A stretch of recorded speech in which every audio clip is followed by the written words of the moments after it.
France से पहले नेपाल में जेनजी ने विरोध किया। नेपाल में जेनजी क्रांति का आज तीसरा दिन है।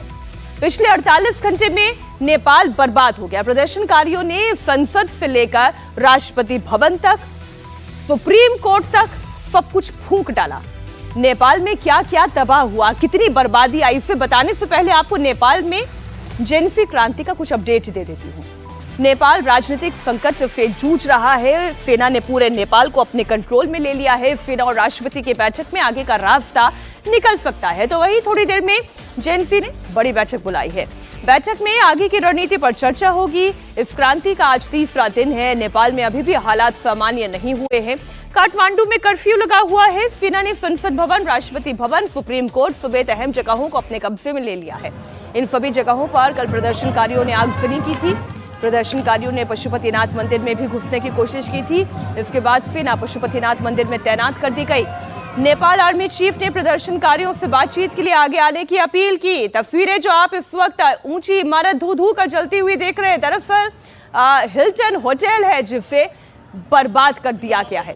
और पिछले 2 दिनों में नेपाल कैसे तबाह हुआ है, इसकी एक एक मिसाल आपके सामने में रखती जाऊंगी। एक छोटी सी क्रांति ने नेपाल को कैसे पूरी तरह से बर्बाद कर दिया। प्रधानमंत्री ओली ने इस्तीफा दे दिया।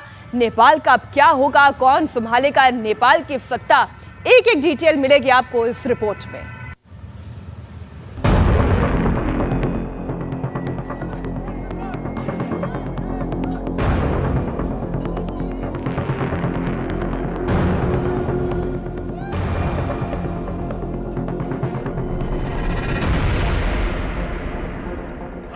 अभी संसद भवन आग लगा के आ रहे हैं।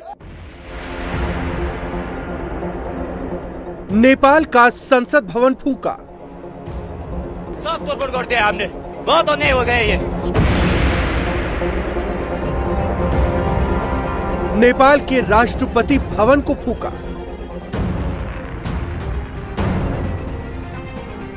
नेपाल के सुप्रीम कोर्ट में आगजनी।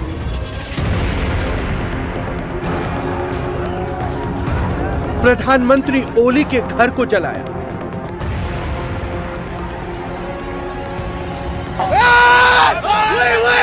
We win!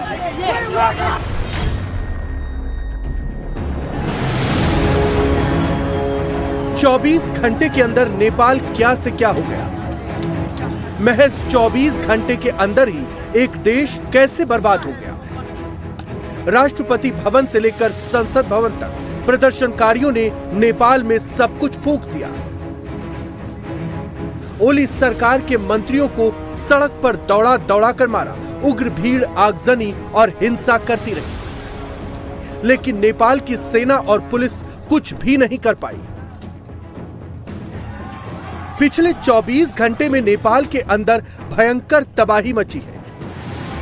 ये काठमांडू में नेपाल की सर्वोच्च अदालत यानी सुप्रीम कोर्ट है। कल उग्र भीड़ ने इसे भी आग के हवाले कर दिया था। नेपाल के सुप्रीम कोर्ट में आगजनी इतनी भयानक थी कि बिल्डिंग से अभी भी धुआं उठ रहा है। अभी भी इमारत से ऊंची ऊंची आग की लपटें दिखाई पड़ रही हैं। गुस्साए प्रदर्शनकारियों ने सुप्रीम कोर्ट परिसर में खड़ी सैकड़ों गाड़ियों को फूंक दिया। चीफ जस्टिस और चीफ रजिस्ट्रार के कमरों को जला दिया। बताया जा रहा है कि इस आगजनी में 25,000 फाइलें राख में तब्दील हो गई। कई फैसलों के रिकॉर्ड कंप्यूटर्स के साथ नष्ट हो गए। हिंसा की आग में नेपाल की संसद भी धुआं धुआं हो चुकी है। प्रदर्शनकारियों ने नेपाल की संसद को भी आग के हवाले कर दिया। कल हुई आगजनी का असर आज भी देखा जा सकता है। संसद की दीवारें जलने के बाद पूरी तरह से काली हो चुकी है। आग का धुआं अभी भी सुलग रहा है। सबसे भयंकर आगजनी नेपाल के राष्ट्रपति भवन में हुई। 9 सितंबर की दोपहर 3 बजे सैकड़ों की भीड़ ने राष्ट्रपति भवन पर धावा बोल दिया। काठमांडू के न्यू बानेश्वर इलाके में बनी जो भव्य इमारत नेपाल में पावर की सिंबल थी, उसे प्रदर्शनकारियों ने आग के हवाले कर दिया।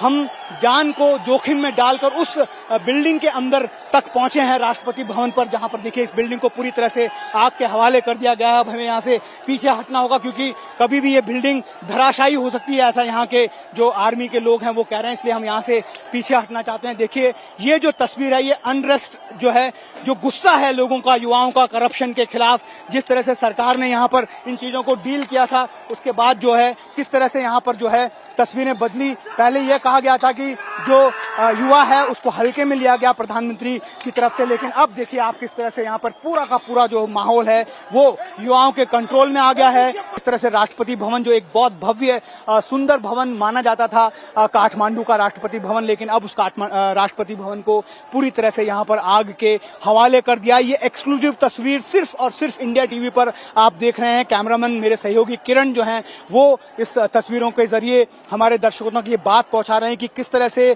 जो एक सिविक अनरेस्ट था, एक आंदोलन, एक दिन के प्रोटेस्ट को जो शुरू किया गया था, किस तरह से वहां पर एक सिविलियन किलिंग हुई, 19 युवाओं को बेवजह वहां पर जान गंवानी पड़ी। उसके बाद जो गुस्सा, जो आक्रोश काठमांडू में, नेपाल में सड़कों पर देखने को मिला, उसकी तस्वीरें जो है वाकई में डराने वाली भी है और एक बड़ा मैसेज देने की कोशिश यहाँ पर की जा रही है। आप देखिए किस तरह से जो युवा वहां पर फंस गया था उसे यहाँ पर त्रिपाल लेकर जाया जा रहा है।